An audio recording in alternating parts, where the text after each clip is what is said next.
As I mentioned, I sat down with Senator Cirino and Representative Young to talk about their bills and why they're needed, especially since Cirino has said some universities are already making changes and the 5 intellectual diversity centers are getting going.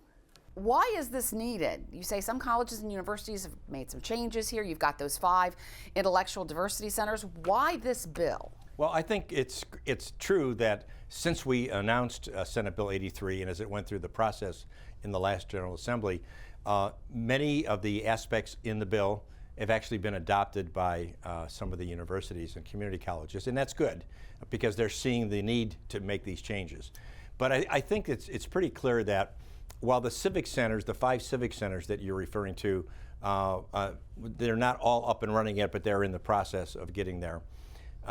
Those are really going to be dealing more with curriculum in exposing students to diversity of thought and to civics documentation, founding fathers documents, et cetera, where the rest of the bill really deals with establishing and changing policies, which these 5 centers can't do. That's not their task.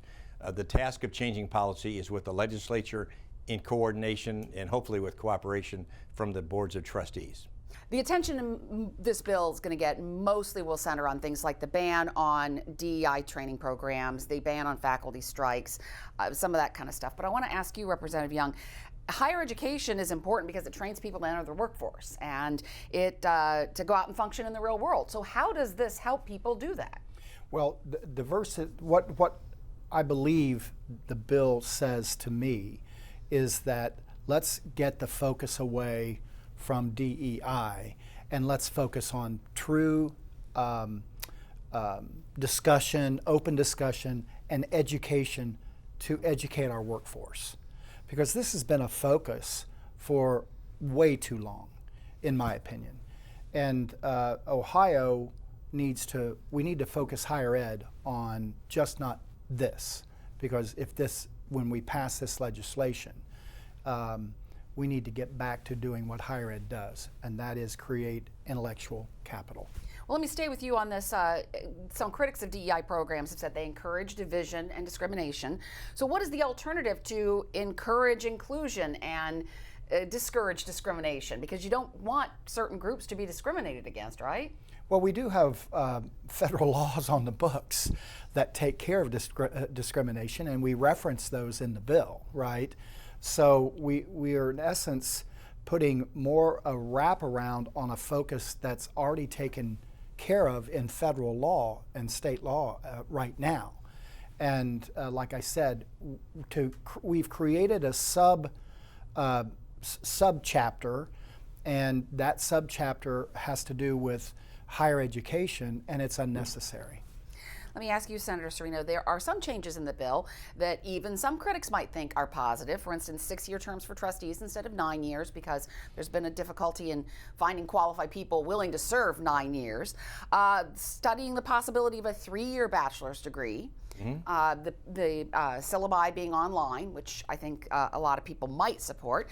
But protesters did show up at your press conference, and they also, hundreds of them, turned out at a hearing when this was in the hearing process in 2023 and wrote written testimony. There are a lot of opponents to this bill. So do you want to convince them that this bill needs their support and you want their support, or is their opposition okay? Well, look, opposition is fine. I mean, this is a free speech bill, you know, when all's said and done. And so it would be ridiculous for me to make any comments that would be contrary to their right to protest or disagree, certainly. But these are a lot of the same people that protested 83. And I have heard them. They have come to our committees and testified. We've given them tremendous leeway in terms of the numbers of hours that we have had hearings to hear opponents. But I think in some of these issues, they're just simply either uninformed or they've already made up their mind and they're simply not open to seeing anything good in the bill. I have run into lots of opponents who just say, we don't like anything in the bill. And I would challenge them, and I would challenge anybody in the media too, to ask some very basic questions about aspects of the bill that everybody should agree with. and yet they don't seem to be willing to do that. It's Senate Bill 83 in the past, Senate Bill 1 now. We just don't like it, and it's bad for education and bad for students and whatever else they want to call it. And I think they're being disingenuous in that evaluation. You made some comments about faculty, and again, there's a ban on faculty strikes, which was compromised out in Senate Bill 83 Correct. to get the bill through the House, which it did not get through, obviously. Otherwise, we wouldn't be here discussing this Right. now. But you've made some comments about faculty that really, I think, set them on edge. That they may have given their students extra credit for coming to the protest and some things like that. You say this bill is not anti-union. How do you square those things? Well, it is not anti-union in the sense that if you look at, as I explained in the press conference earlier, that when a student signs up for classes for a semester, they have to pay for those instruction hours, right? Or they can't take the class. I don't think we do things on credit very often. And that is a contract between the student and the university or community college. And that is two parties agreeing for consideration. It satisfies all of the aspects of a legal contract. Why would we allow a third party, disinterested party in a sense, to come in and interrupt that contract from being fulfilled just because they use it as a pawn in negotiations to get something that they want, whether it's different working hours, whether it's more vacation, a better dental plan, all of those things. They can negotiate those things, in another manner with management of the universities or community college. There's no reason to allow them to use the student delivery of instruction as a pawn in their negotiating process. The bill does ban certain things from being negotiated, like the post-tenure review and also retrenchment, which is Correct. kind of the whittling down of certain departments. Well, retrenchment is important because in the changing environment that we're seeing now, with workforce issues that Representative Young just talked about, the needs of our hiring communities, businesses around Ohio, are changing. It's impacting post-secondary education tremendously. And our universities have to be able to, the presidents and the boards have to be able to deftly and quickly move through those changes and make adjustments, whether it's who they hire, how many they hire, what fields of study they're focusing on. So maybe they need to make a decision soon on having fewer philosophy professors and have more computer science professors, right? Because the workforce is demanding that. Right now, for them to make those changes, it's very cumbersome, and the faculties think that they can control that and should, and that's not going to work in the future. Let me ask you, Representative Young, about the workforce issue and a certain requirement in this bill. And again, you have a companion bill to this one. That's correct. In the House. This requirement of a civics course on American history, key formational documents, and the fundamentals of free market capitalism. Mm-hmm. That course, or those ideas are required to be taught in high schools right now, but then this would add that to the college curriculum. Why should students pay extra for those, pay part of their tuition for those classes if they don't feel that that's part of their major, or they've already taken care of that? That's a good question. But before that, I'd like to comment on the strike issue. The intent of Senator Cirino and Chairman Cirino and myself in our discussions was to make the bill student focused. Let's not forget about that. I mean, we have students and families who are sometimes going into debt, many times going into debt, to be educated in Ohio. And that's really important. To interrupt that is repugnant. I mean, it just doesn't work. On the issue of the requirements for classes, we've accommodated those exceptions. If they have taken these courses, they can show that they have already and done that in high school or in some class when they entered through College Credit Plus or whatever. We've made accommodations for that in the bill. But why are those classes important if you're studying, calculus or engineering or because whatever? the founding documents and who we are, and it's interesting, if you go back and look in history, many of the people who wrote those documents were the same ages as the protesters that were protesting today, right?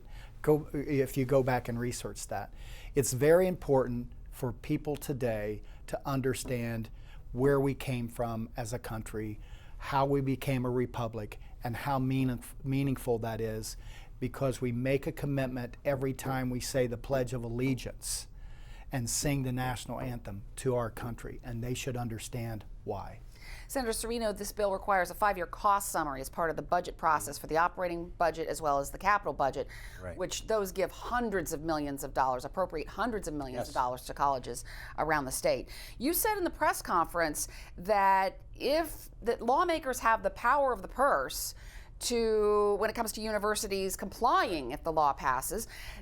Does that mean lawmakers can withhold money from universities if they don't like what they're doing? Well, we've always had that authority, Yeah. and we didn't need this bill. It's in the bill as a red flag message to the universities and community colleges, that reminding them that we can and we will exercise that appropriately. So if they thumb their noses, which I don't expect, but if they were to thumb their noses at us and not accept the intent of the legislation that we will ultimately pass, we're not going to just keep writing checks and not holding them to what the requirements are. You've said that the current higher education environment has allowed virtually every discipline to become politicized. I have to note that most of the people who've been appointed to the 5 civic centers that we talked about earlier are considered conservative. They're affiliated with the Federalist Society and other groups. They've talked about woke ideology, criticized Democrats. Is that fair? Well, there's a balance. I have looked at every single one of the 5 centers and their appointments of their boards, and I'm tangentially engaged in also discussions on who the directors are that get hired. And so, it's just, I think it's coincidental that some of the folks who are naturally attracted to a center like this, a civic center, tend to be more conservative by nature. But we have not stacked the deck. We have other people who are not necessarily considered, at the far right of center, let's say, because we need to have some balance. And again, we're talking about diversity of thought here. It would be ridiculous for us not to represent diverse thoughts on the boards of these 5 centers. Mm-hmm. Former Speaker Jason Stevens said that Senate Bill 83 did not have the votes to pass, and that's why it didn't come to the floor. Is there support for passing this time? Our caucus is very strongly behind this bill, and I honestly believe that had we brought 83 to the floor, it would have passed, without question. Why didn't it then? I'm not the speaker. I wasn't the speaker. If I would have been the speaker, it would have come to the floor. I will add to that if I may. I had an hour-long discussion with former Speaker Stevens a year ago in December, and I went through every aspect of the bill because I did not know how familiar he might have been with it. I went through it. He had a very positive reaction to it. He told reporters about an hour later that he thought it was a priority bill. I walked away feeling pretty good about its prospects. And then I don't know what else happened, but it suddenly was not a favored bill anymore, not a priority. And I think there were political factors involved. But the bottom line is he apparently, for whatever reason, did not see the importance of this in both higher education and workforce. And it's a shame that he didn't see it. And you won't have that situation this time around because Speaker Matt Huffman and Senate President Rob McCauley both were supportive of Senate Bill 83. Absolutely.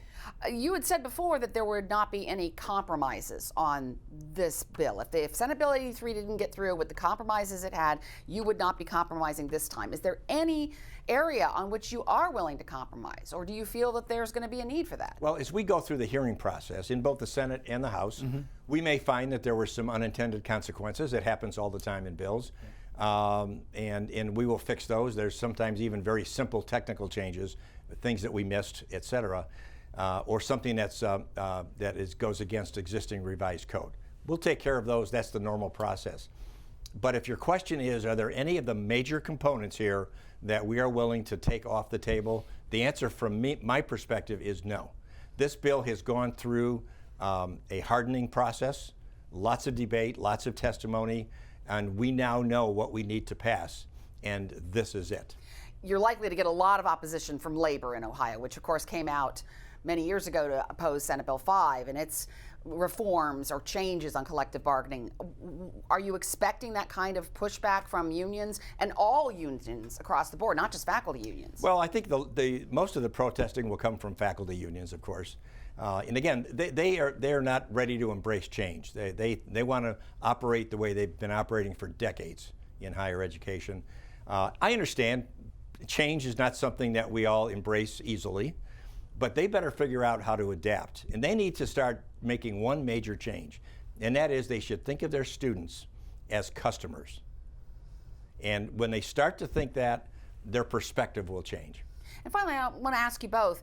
Senate Bill 83, when it came through last time around, the opponents called it the Higher Education Destruction Bill, and they've called it a conservative snowflake bill, have pointed to that it could potentially involve cancel culture by conservatives who complain about cancel culture. So let me ask you both, what do you say to people who hold that opinion on this? When you have open, fair discussion, and it's really interesting, over the last week there's been some exchange in the House of editorial comments and then comments from House members about 83 or SB 1. And it's really interesting. I thought about commenting on it, but I didn't, because the debate back and forth was hearty, intense, and they disagreed, and I walked away and went, that's exactly what we're trying to do here, to have that emotion, that passion, that discussion. And it just happened right before my eyes. What about discussion that involves denying the Holocaust and some of these things that are factually untrue, but yet people still find ways to debate them? Well, look, we've had debate on our campuses forever. You know, evolution, the theory of evolution has been debated and continues to be debated. And I'm a fan of watching some of these debates on that subject. And you know, I think it's great. It causes you to think and analyze, come to your own conclusions. That's what we're talking about here. If a student brings up a ridiculous concept that they happen to believe in, look, it won't be the first time a professor has heard something like that.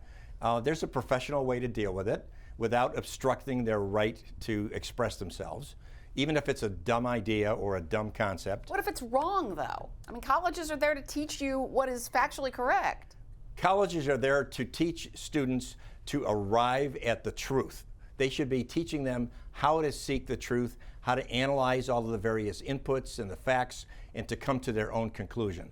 Teaching them about a specific concept that you must believe in, that becomes indoctrination, and that is not what our campuses should be doing. Representative Young's bill has been introduced in the House but has not been assigned a number.